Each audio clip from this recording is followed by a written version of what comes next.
The Sage's Curse and the Great Yajna. In the heart of Kosala, the city of Ayodhya shimmered like a jewel on the banks of the Sarayu River.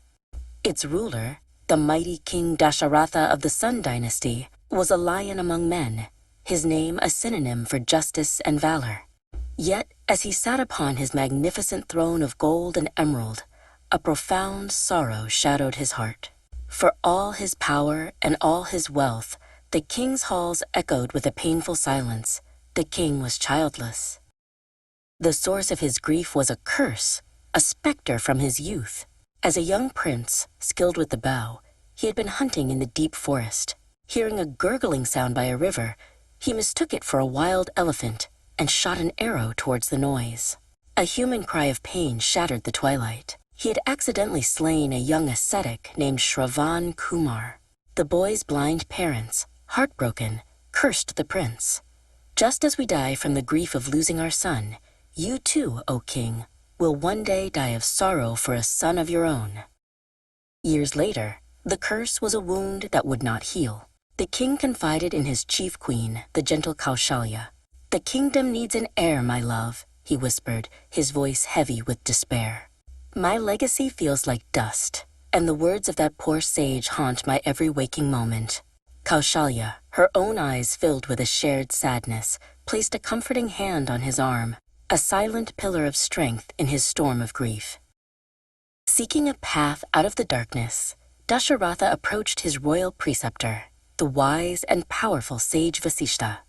In the tranquil quiet of the sage's quarters, the king poured out his heart, his voice cracking with the weight of his childless years.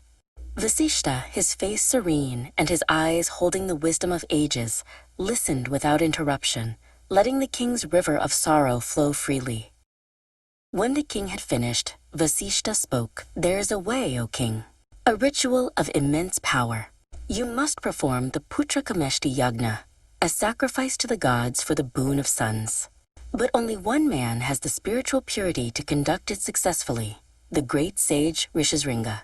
The name itself seemed to hum with power, a spark of hope in the suffocating darkness. Invitations were sent, and sage Rishishringa arrived in Ayodhya. A magnificent sacrificial altar was built. As the great yajna began, the air vibrated with the sound of sacred chants. King Dasharatha, flanked by his three queens, Kaushalya, the fiery Kaikeyi, and the gentle Sumitra, sat before the sacred fire, their hearts united in a single, desperate prayer for a son. Under Rishishringa's expert guidance, the yajna reached its crescendo. The sage's voice boomed, chanting the final, most powerful mantras that called upon the celestial beings. The fire in the center of the altar roared in response, swirling and rising into a colossal pillar of pure, blinding energy that seemed to touch the very heavens. The earth trembled, and all of Ayodhya watched in silent, breathless awe. From the swirling heart of the divine flame, a magnificent figure began to form. He was tall and powerful, with skin the color of dark emerald and eyes that burned like molten gold. Dressed in crimson silk, he rose from the flames, radiating immense power and a divine aura. The heat from the fire intensified, but it was a warmth of creation, not destruction. The being spoke, his voice the crackle and roar of a cosmic inferno. "I am Agni, the messenger of the gods. Your devotion has been heard, King Dasharatha." He held forth a gleaming golden bowl, from which a divine aroma emanated. "This is celestial payasam, blessed by the Creator. Distribute this among your queens, and your desire for sons will be fulfilled."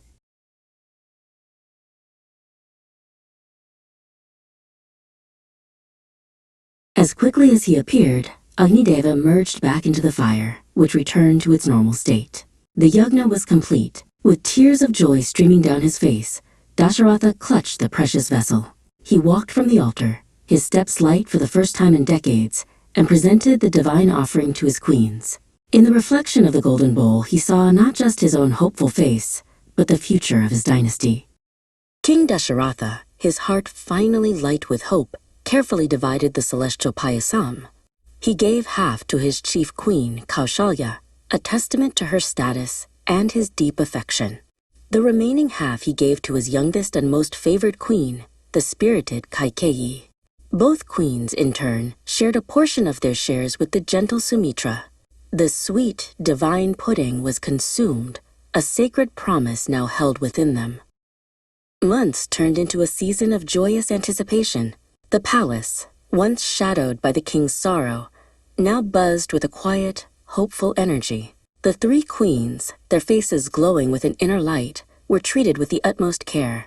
Their every need was met, their every comfort attended to. The air in Ayodhya itself seemed to hold its breath, waiting for the fulfillment of the divine prophecy. As the time of the births drew near, celestial signs appeared in the heavens. The stars shone with an unnatural brilliance, and a gentle, fragrant breeze swept through the city. Sages and astrologers, led by the wise Vasishta, studied the celestial alignments with awe. The heavens themselves are preparing to welcome a great soul, Vasishta declared to the king, his voice filled with reverence. A divine being will soon walk among us. On the 9th day of the waxing moon in the month of Chaitra, under the auspicious Punarvasu constellation, the moment arrived. The 5 planets were in exaltation, and the cosmos held its breath. In the royal chambers, Queen Kaushalya gave birth to a son whose radiance filled the room. He had eyes like lotus petals, a complexion like a rain cloud, and the divine marks of a discus and a mace on his palms. This was Rama, the incarnation of Lord Vishnu himself, born to restore dharma to the world. The joy in the palace was immediate and overwhelming. Soon after, Queen Kaikeyi gave birth to a son of great strength and virtue, who was named Bharata. He was destined to be a paragon of righteousness and devotion. The palace halls, which had been silent for so long, now echoed with the cries of 2 healthy, divine princes. Then, a double blessing was bestowed upon Queen Sumitra. She gave birth to twin boys. The first, Lakshmana, was inseparable from Rama from the moment of his birth, a partial incarnation of Vishnu, born to serve and protect his elder brother. The second, Shatrughna, was equally devoted to Bharata, his constant companion and shadow. The royal family was complete. The news of the 4 births spread through Ayodhya like wildfire. A wave of jubilation swept over the city. Citizens poured into the streets, their faces alight with joy. Drums beat, conches blew, and music filled the air. Banners of silk and gold were unfurled from every rooftop, and the city was decorated with flowers and lamps, transforming it into a celestial paradise. King Dasharatha, his heart overflowing with a happiness he had never dreamed possible, was the very picture of generosity. He ordered the palace treasuries to be opened. Gold, jewels, cattle, and grain were distributed to all. No one in Ayodhya was left untouched by the king's immense gratitude. The curse that had haunted him for so long was finally broken, replaced by a 4-fold blessing. On the 11th day, sage Vasishta performed the naming ceremony. He named Kaushalya's son Rama, the one who delights. Kaikeyi's son was named Bharata, the one who sustains. Sumitra's elder twin was named Lakshmana, the one endowed with auspicious marks, and the younger was Shatrughna, the destroyer of foes. The names echoed the divine destinies of the 4 princes. The 4 brothers grew, inseparable and devoted to one another. Rama, the eldest, was the light of their eyes, and Lakshmana was his shadow. Bharata and Shatrughna were a pair unto themselves, yet all 4 were bound by a love that was as deep as the ocean. The sorrowful silence of Ayodhya was banished forever, replaced by the laughter of princes and the promise of a golden age. The divine plan had begun to unfold,